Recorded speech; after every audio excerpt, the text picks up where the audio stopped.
కోల్కతా ఘటనను నిరసిస్తూ మెదక్ జిల్లా గజ్వేల్లో డాక్టర్లు నర్సులు ప్లకార్డులతో ర్యాలీ నిర్వహించారు. డాక్టర్పై అత్యాచారం చేసి హత్య చేసిన దోషులను కఠినంగా శిక్షించాలని డిమాండ్ చేశారు. ఇలాంటి ఘటనలు పునరావృతం కాకుండా చూడాలని ప్రభుత్వాన్ని కోరారు. డాక్టర్ల భద్రతకు కఠిన చర్యలు అమలు చేయాలని డిమాండ్ చేశారు.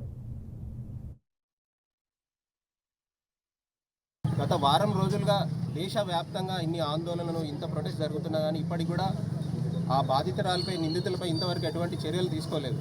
దాన్ని బట్టి తెలుస్తుంది మనకి ఇంకా చట్టాలు ఇంకా గట్టిగా ఉండాలి. ఆ పాపం ఆమె డ్యూటీ సీనియర్ వైద్య విద్యార్థి, తనకు రెస్ట్, ఆమెకు నిద్ర లేదా రాత్రి మొత్తం 36 అవర్స్ డ్యూటీ చేస్తుంది.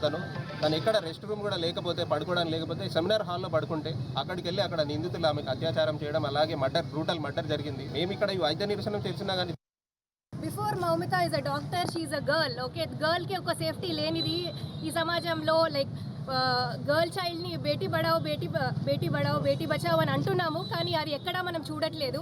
ఎంత ఒక అమ్మాయిని మనం చదివించినా కూడా తనని ప్రొటెక్ట్ చేయలేకపోతున్నాము. As a girl child we want justice, we want safety, we want a society where we can roam freely. రాత్రి కాదు పగలు కాదు, ఎక్కడన్నా ఈ ఇన్సిడెంట్స్ అనేవి జరుగుతున్నాయి.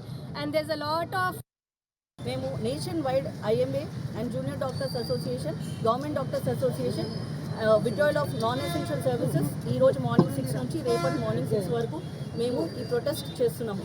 దీన్ని మేము స్ట్రాంగ్లీ కండెమ్ చేస్తున్నాం. ఈ doctor Moumita chest PT resident ఒక 36 అవర్స్ డ్యూటీ చేసి తన రెస్ట్ రూమ్లో ఉన్నప్పుడు ఈ బ్రూటల్ మర్డర్ అండ్ రేప్ జరిగింది. అండ్ August 9th ఆమెకి ఈ ఇన్సిడెంట్ ఎర్లీ అవర్స్లో జరిగింది. ఇంతవరకు ఇంకా అక్యూజ్ని పనిష్ చేయలేదు. సో దీంట్లో చాలామంది పొలిటికల్ ఇన్ఫ్లుయెన్స్ ఉన్నారు. కాబట్టి August